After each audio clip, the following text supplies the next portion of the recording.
안녕하세요. 저는 대한민국 광주광역시 북구 살레시오 중학교에서 국어 과목을 가르치고 있는 교사 양미현입니다. 파랑마키카 선생님께서 리얼라이브스가 한국 교육 현장에서 우리 아이들에게 어떻게 활용되고 있는지 사례를 좀 나눠달라고 말씀하셔서요. 이렇게 부끄럽지만 촬영을 하게 되었습니다. 리얼라이브스는 사실 제가 국어 과목이기 때문에 많은 선생님들께서 좀 의아해 하세요. 왜냐하면 그 전 세계의 한 아이로 존재로 태어나서 살아가 보는 경험을 하는 가상의 시뮬레이션인 이 리얼라이브스가 사회 과목이 아니라 뭔가 국어과에서 수업에 활용한다라고 하면 잘 상상을 못 하시더라고요. 그런데 저는 개인적으로 국어 과목을 가르칠 때 문해력, 요즘 대한민국의 핫 이슈 중에 하나가 문해력입니다. 우리 아이들이 뭔가 글을 읽고 그걸 해석하고 이해하고 뭔가 생각해내는 그런 능력이 갈수록 이렇게 떨어져 간다라는 이슈가 지금 대한민국을 거의 뒤덮었다라고 할 정도로 심각한데요. 사실 이제 여러 텍스트를 가지고서 어떻게 깊게 읽을 수 있는지 시범을 보이고 함께 해나가는 수업 활동을 하는데요. 그때 이 리얼라이브스가 굉장히 좋은 수업 도구가 되고 있습니다. 음, 아시다시피 리얼라이브스는 우리 개발자께서 어떤 선입견이라든가 이런 것들을 주지 않고 또 정말 공감할 수 있는 그 두뇌를 자극하기 위해서 뭔가 이미지나 영상을 사용하기보다 텍스트를 이렇게 가지고서 그 나라에 대해서 그리고 한 사람의 삶에 대해서 소개를 하고 있잖아요. 그렇기 때문에 국어과 안에서 수업을 하는데 굉장히 유용하다라고 볼 수 있습니다. 그래서 제대로 깊게 읽어내는 훈련을 할 때에 저는 이것을 활용하는데요.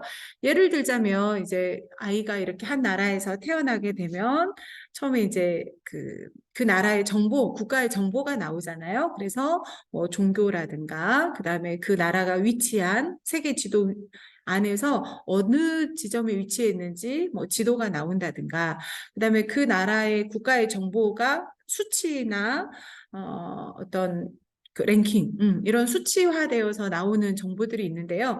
자, 이런 것들을 읽어내는 게 문해력이거든요. 그래서 아이들과 함께 이것들을 읽어내는 연습을 하는데 예를 들자면 이런 식이에요.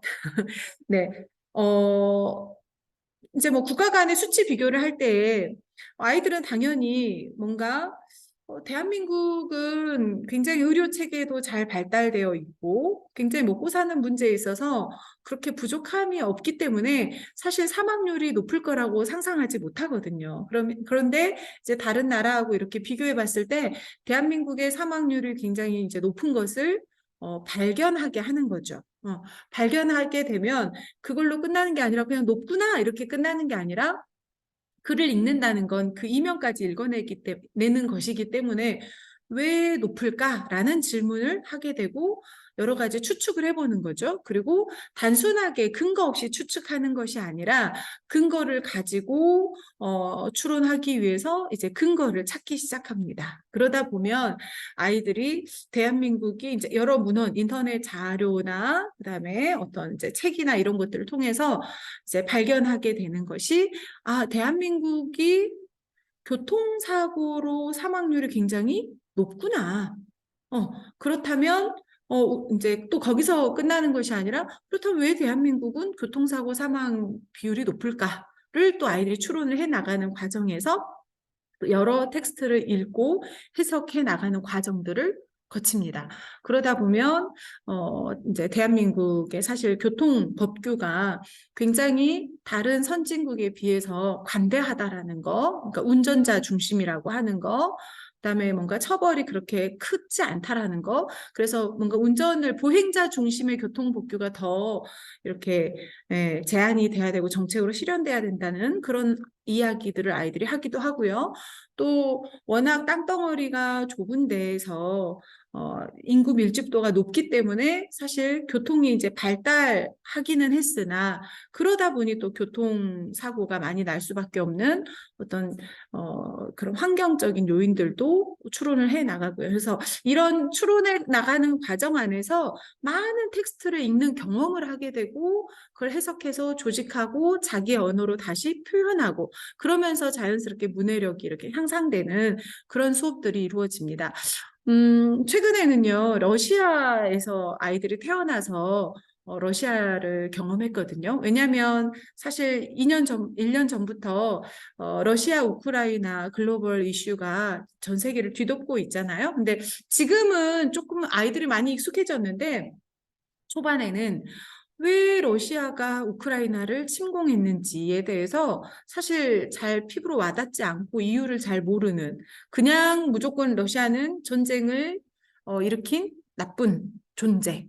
우크라이나는 그냥 불쌍하고 당하고만 있는 존재. 뭐 이렇게 그냥 선악의 개념, 강자와 약자의 개념으로만 받아들였다라고 한다면 이 러시아의 태어나서 뭔가 살아보는 경험을 하고 나서는 물론 전쟁 뭐 러시아를 옹호하거나 이건 아니지만 적어도 알고서 판단한다라는 거죠. 그래서 이제 뭐 제가 지금 이제 나누고 있는 사례가 국어과 안에서 뭔가 문해력 깊게 읽기 활동이 어떻게 이 활동에 이 리얼라이브스가 어떻게 활용되는지를 지금 나누고 있기 때문에 그 부분을 좀 더 포커스를 둬서 말씀을 드려보자면 예를 들자면 이제 이 아이가 태어나서 자라는 과정에서 이제 국가의 역사나 문화나 뭐 이런 것들을 배우게 된단 말이죠. 근데 거기에 이제 리얼라이브스 화면에 이제 러시아가 어떤 이제 푸틴이 정권을 잡게 되고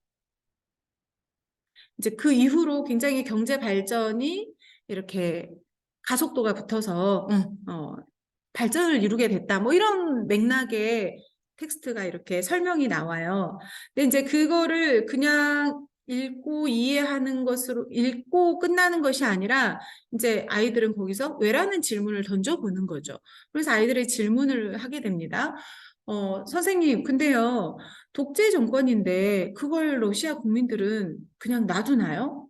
사실 우리나라도 독재의 아픔이 있잖아요. 그래서 우리나라 같은 경우는 그 독재 정권에 끊임없이 이 정말 학생들부터 시민들이 저항하고 그것을 끝내기 위해서 노력하는데 왜 러시아는 그렇게 하지 않는지에 대해서 아이들은 굉장히 그 당황하고 물음표를 갖게 됩니다.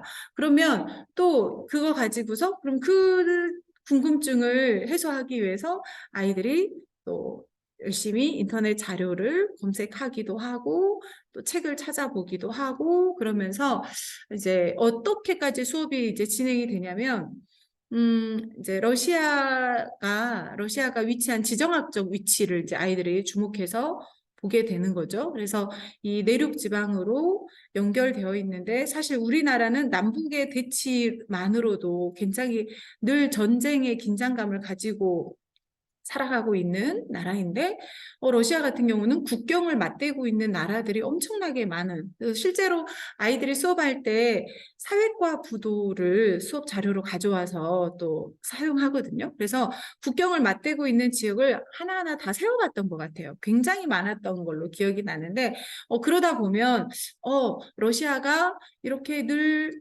다른 나라와 국경을 맞대고 있기 때문에 안보 문제에 민감할 수밖에 없겠다.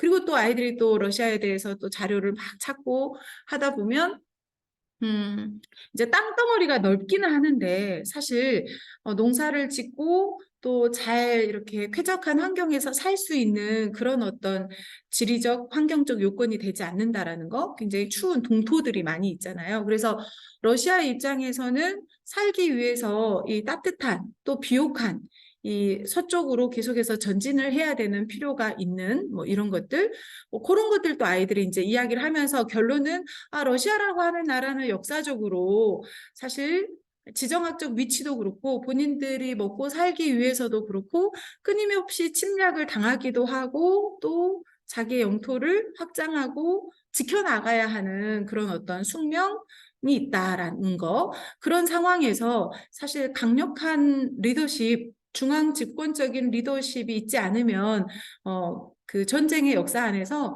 이 사람들이 굉장히 힘들었을 것이다. 뭐 이런 것들. 그러면서 이제 어떤 것들을 아이들이 스스로 얘기를 하게 되냐면, 아, 그 사람들 그럴 수 있겠구나. 그러니까 지금까지 내가 대한민국에서 살아가고 배웠던 상식 안에서는 독재 정권은 절대 있어서는 안 되는 일이고, 그것을 옹호하는 시민은 정말 그 말도 안 되는 사람이다라고 생각하는 게 우리의 신념이고 아이들의 어떤 가치관이었다고 한다면, 그 환경에서는, 그 문화 안에서는, 그 역사 안에서는, 그 지리적 환경 안에서는 그렇게 할 수밖에 없는 이유가 있을 수도 있겠구나라는 것을 아이들이 수업을 통해서 자연스럽게 좀 깨닫게 됩니다. 그래서 제가 리얼라이브스 수업을 하면서 굉장히 음, 그 행복해지는 지점 중에 하나가 공감이라고 하는 영역이거든요. 그러니까 어, 그 다른 사람의 개인의 삶도 그렇지만 한 국가, 네, 하나의 문화를 바라볼 때에도 기존에는 자신의 신념의 어떤 창으로 바라보고 비판하거나 쉽게 판단해서 접근을 했다면, 그 사람들은 그 나라에서는 그마다 자기들만의 어떤 환경이 있구나.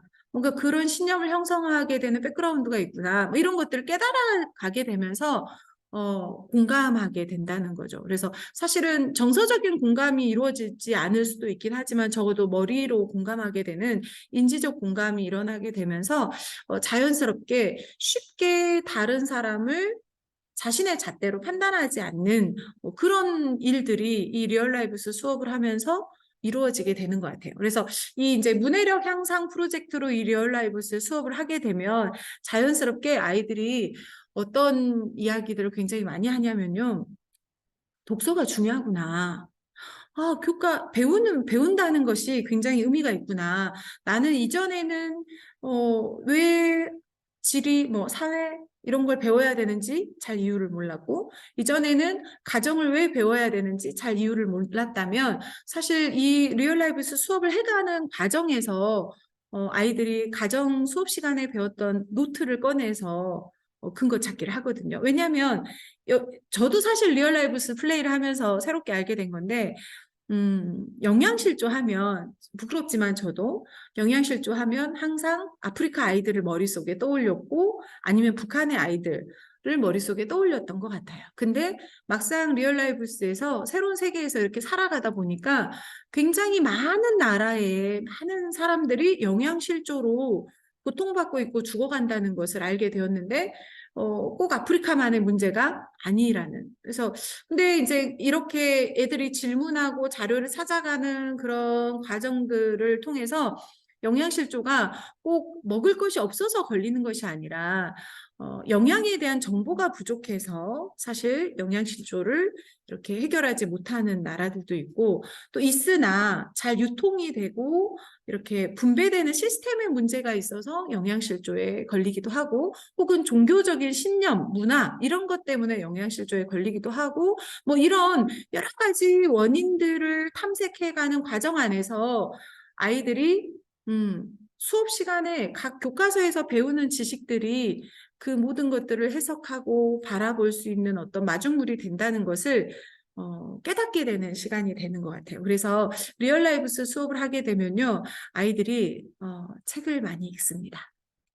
리얼라이브스 수업을 하면 교과 시간의 배움에 대해서 뭔가 좀 동기를 가지고서 열심히 수업을 하게 되는 모습도 이 리얼라이브스를 가지고 수업했을 때 나타나는 굉장히 큰 효과 중에 하나였습니다. 네.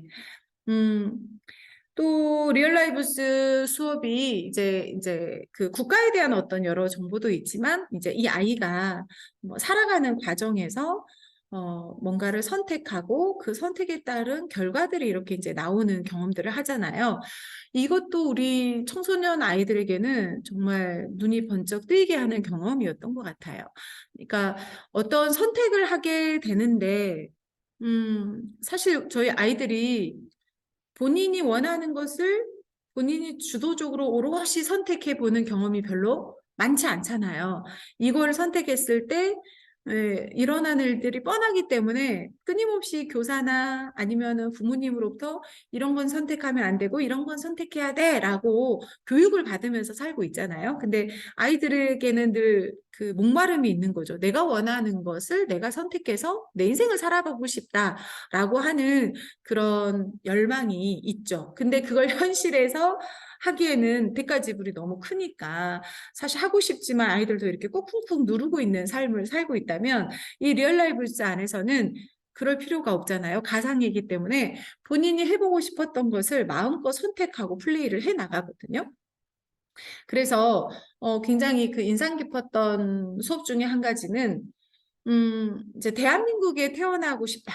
그러니까 다른 나라가 아니라 내가 실제로 생활하고 있는 이 나라에서 태어났을 때 어떻게 살아갈 수 있는가를 아이들이 이제 플레이를 하는데, 뭐, 학교에 갈 거냐, 선택하거든요. 또 뭐 공부 시간을 늘리겠느냐, 뭐 이런 것도 여러 선택의 기회들이 있는데 아이들은 학교를 굉장히 싫어합니다. 공부도 굉장히 싫어하죠. 그래서 당연히 나 학교에 가지 않겠다, 공부도 하지 않겠다, 뭐 취미 생활도 다 뭐 스포츠 활동, 야외 활동 뭐 이런 것들만 선택을 해서 이제 대한민국에서 살아가거든요. 그런데 어느 순간 이제 그렇게 플레이를 하고 나서 이제 나중에는 직업을 가질 수 있게 된 나이가 된 거죠. 그래서 어떤 직업을 선택할래? 라고 했을 때 이제 직업의 리스트가 쫙 뜹니다. 그래서 아이들이 나는 평소에 꿈이 이런 거였으니까 뭐 기업가 클릭 하는데 활성화가 안 되는 거예요. 그러면 나는 뭐 공무원 해볼까? 클릭 하는데 활성화가 안 됩니다. 이걸 클릭해도 활성화가 안 되고 저걸 클릭해도 활성화가 안 되고 왜 그런가 하고 이상한가 하고 봤더니 이제 위에 선택할 수 있는 직업군만 이렇게 창에 보이도록 설정이 되어 있거든요. 그래서 아이들이 그렇게 하고 났는데 깜짝 놀라게 되죠. 왜냐하면 내가 가질 수 있는 직업이 거지, 노숙자, 뭐 이런 것만 리스트가 뜬 거예요. 아이들이 정말 좀 장난스럽게 플레이를 하기도 했지만, 근데 실제로 자기들의 마음이기 때문에 나는 아무것도 하지 않고 열심히 놀기만 할 거야 하고 인생을 선택했더니 결국에 자신에게 뭔가 먹고 사는 문제 앞에서 성인이 되어서 자신의 직업을 가지고 살아가야 하는 그때에 준비되어 있지 않기 때문에 내가 갖고 있는 나만의 무언가가 없기 때문에 선택할 수 있는 직업 자체가 없다라고 하는 그 플레이의 장면에서 아이들이 굉장히 당황했던 수업 경험을 가지고 있습니다. 그러면서 아이들이 정말 진지하게 글을 쓰고 이야기하기를 정말 내가 그 재미있고 쉽고 편한 것만 하고 살았을 때 내 인생이 어떻게 흘러가는 것인지 그래서 뭔가 미래를 위해서 지금은 힘들고 어렵지만 뭔가 해야 된다라는 거, 배워야 한다는 거, 내 삶을 열심히 뭔가 살아가야 한다라는 것을 이걸 도덕 시간에나 수업 시간에 그냥 아이들아 이렇게 해야 돼라고 말할 때는 힘이 없거든요. 사실은 그냥 뻔한 얘기, 잔소리로 들릴 뿐인데 이걸 제가 가르쳐줘서 아는 게 아니라 아이들이 직접 플레이를 해보면서 본인들이 깨달아서 알기 때문에 힘이 거기에서 나오는 것 같아요. 예를 들면 어떤 반에서는 이제 선택의 순간이 왔을 때 아이들이 이제 처음엔 좀 게임이라고 생각하고 즐겁게 막 이렇게 플레이를 하게 되거든요. 근데 이제 일본에서 태어났었는데 이제 그 학교에 다니게 되고 이제 뭐 직업을 갖겠냐라는 선택을 하게 됐을 때 아이들이 정말 장난스럽게 직업 가질 거예요라고 한 거죠. 그래서 그럼 어떤 직업을 가질 수 있나 하고 이렇게 딱 열었더니 사실 지금은 이제 그때가 한 10살 정도 됐을까요? 아무튼 10대였거든요. 그러니까 능력이 없으니까 할 수 있는 직업군이 없죠. 역시 뭐 거지, 뭐 노숙자 뭐 이렇게 한 거예요. 도둑 뭐 이것도 있었던 것 같아요. 그래서 아이들이 너무 장난스럽게 도둑이요 어떤 친구 이렇게 얘기를 한 거예요. 그래서 제가 이제 수업 시간에 정말 도둑을 선택할 거냐, 도둑 해볼 거냐, 했더니 어떤 애들은 진지하게 아니요 하기도 하지만, 장난스럽게, 도둑 할 거예요. 막 이렇게. 그래서 실제로 도둑을 선택해서 플레이를 했습니다. 근데 아이들이 신나게 처음에 도둑을 선택을 했는데요. 수업이 진행이 되면 될수록 어두워지는 거예요. 마음이 무거워지는 거예요. 선생님 나중에는 선생님 저희 도둑질 그만하면 안 돼요? 이거 직업 그만두면 안 될까요? 라고 아이들이 요청을 하거든요. 왜냐하면 이제 정말 재미삼아서 도둑을 선택을 했는데 이제 이 아이가 낮에는 학교를 다니고 밤에는 도둑질을 합니다. 가상의 시뮬레이션에서. 그러다 보니까 이 아이의 집이 경제적인 수준이 이렇게 계속 올라가는 거예요. 도둑질을 하니까. 그런데 경제적인 수준은 올라갈지 모르지만 이 아이는 해피니스가 이제 이렇게 떨어지는 거죠. 그리고 모럴 센스가 또 계속 지수가 떨어지게 되고요. 또 거기다 이제 면역력이 또 계속 떨어지게 됩니다. 그러니까 이런 수치들의 변화를 보면서 왜 이런 수치의 변화가 있을까 추론하는 과정에서 아이들이 낮에는 학교 다니고 밤에 푹 쉬고 자야 되는 시간에 도둑질을 하니까 건강상의 문제가 생길 수밖에 없고 또 당연히 그러다 보면 친구를 사귀거나 소통할 수 있는 그런 뭐 가족들과 유대감을 쌓고 이런 시간들이 사라지기 때문에 사실 해피니스가 떨어질 수밖에 없다라고 하는 것들. 그래서 이런 것들을 쭉 지켜보면서 아이들이 알게 되는 거예요. 이제 실제로 제가 수업을 하면 이렇게 수업 진행하고 나면 항상 글쓰기로 수업을 마무리를 하는데요. 아이들이 이 리얼라이브스 수업을 하면서 가장 많이 기억에 남고 깨달은 점이 무엇이냐라고 질문했을 때 어떤 그 글쓰기 에세이 내용이 많냐면 선택의 중요성에 대한 이야기를 많이 하거든요.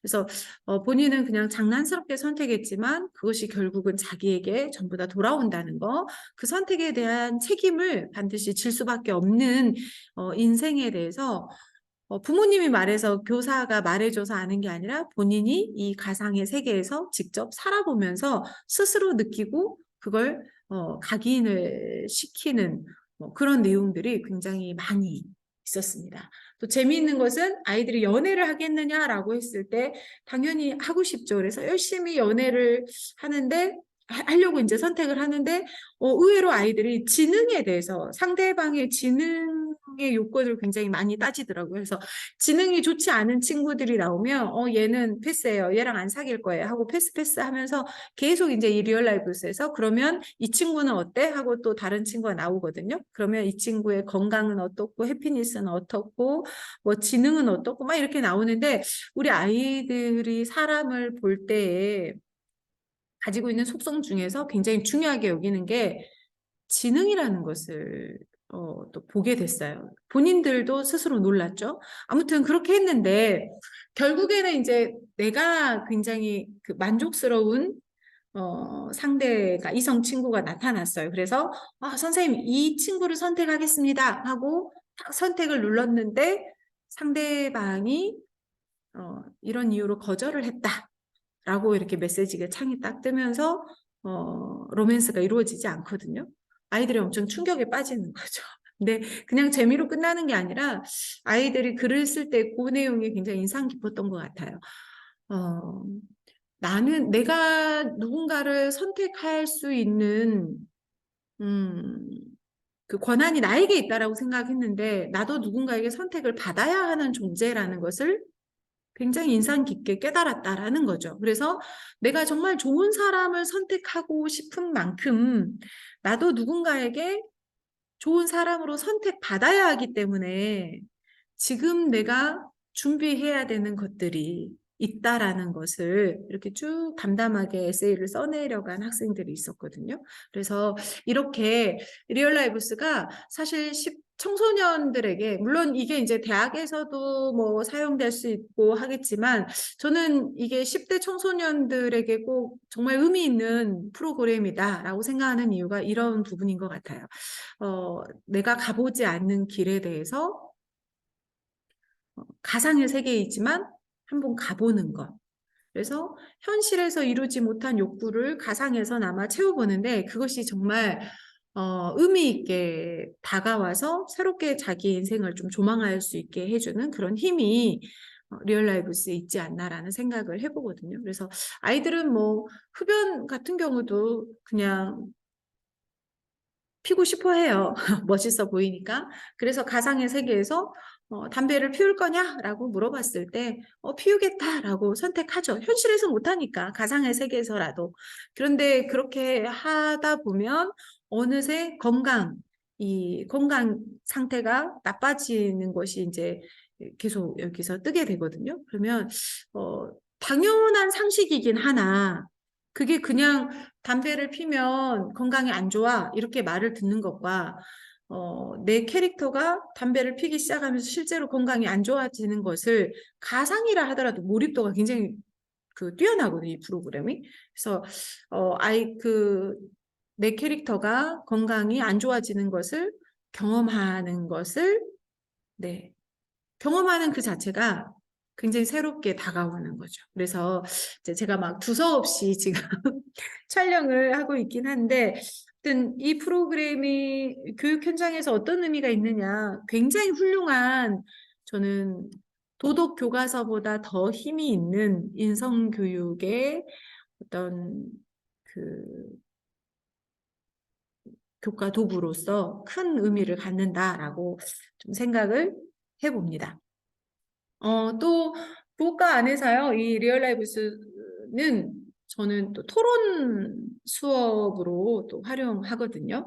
어, 이제 아까 말씀드렸던 것처럼 리얼라이브스가 인생을 살아가면서 여러 선택의 순간들이 오는데, 이제 저희가 그 선택을 할 때에 그냥 하고 싶어가 아니라 이제는 좀 더 왜 하고 싶은지. 왜냐하면 뭐 반려동물을 키울 거냐라고 질문했을 때 어떤 아이들은 키우고 싶어 하고 어떤 아이들은 키우고 싶지 않거든요. 그러니까 이거는 지금 개인 플레이가 아니라 아이들과 함께 플레이를 할 때의 토론을 배울 수 있거든요.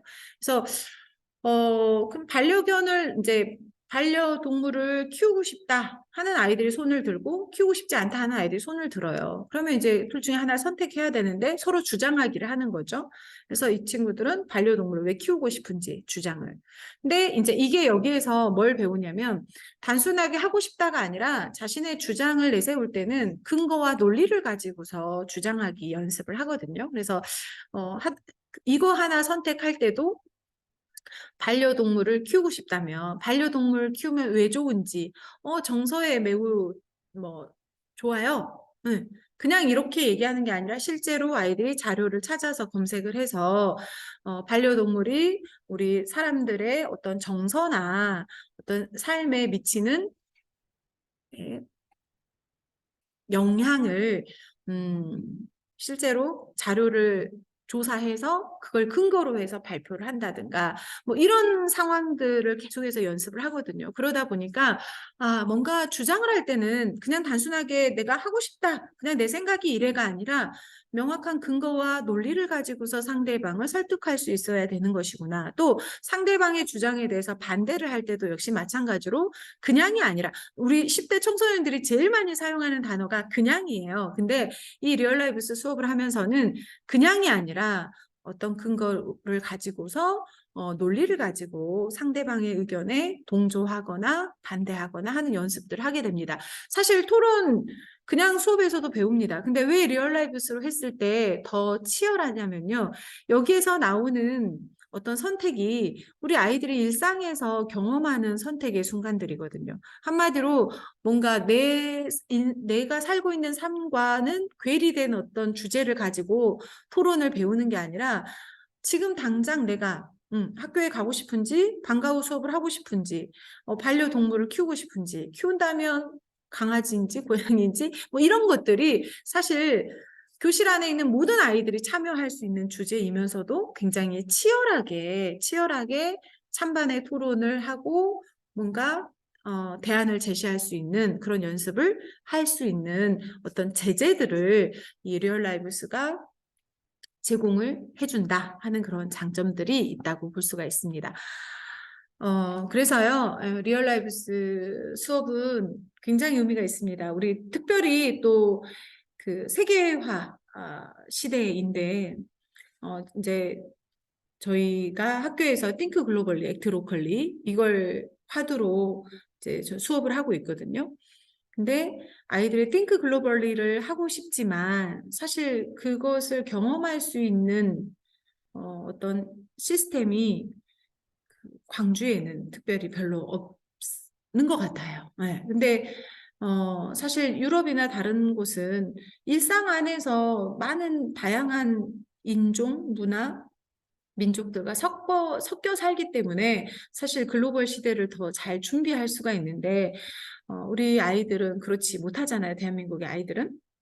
그러다 보니 우리 아이들이 살아가야 될 세상은 그런 세상인데 뭔가 연습하고 준비할 시간이 없다, 기회가 없다라는 생각을 해봅니다. 근데 리얼라이브스는 가상이긴 하지만 여러 세계를 경험하고 문화를 경험할 수 있는 어, 장을 펼쳐준다는 거죠. 그래서 정말 대한민국에서 리얼라이브스가 갖는 가치가 저는 개인적으로 굉장히 소중하고 더 많이 확대되어야 한다라는 생각을 해봅니다. 그래서 이 리얼라이브스는요, 세계 시민교육, 의 일환으로도 그렇고 어떤 세계의 여러 문제들을 해결할 수 있는 체인지 메이커 교육의 일환으로서도 그렇고 굉장히 교육적 가치가 큰 프로그램이라고 저는 생각을 합니다. 그래서 이런 가치들을 좀 널리 알리고 싶어서요.